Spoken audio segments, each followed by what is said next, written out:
Hello guys, welcome to my channel. Today we are going to see how to fix the Diagnostic Policy Service is not running in Windows 11, 10, 8 and 7.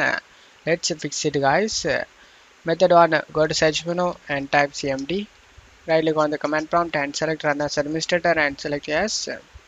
Now you just need to check my video description for these commands used in my video. Just to copy and paste it one by one. After finishing both commands, you just need to close stuff here and check if the problem solved or not. If the problem not solved, let's move on to the method 2 guys.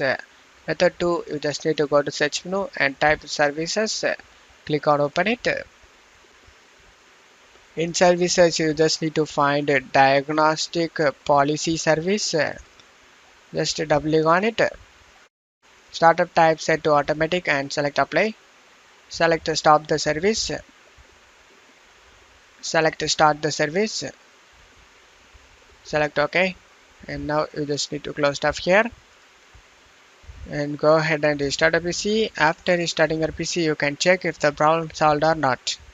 I hope one of these methods fixed your problem. If the video helped you, don't forget to leave a like guys. You can also subscribe me and support me guys. Thank you.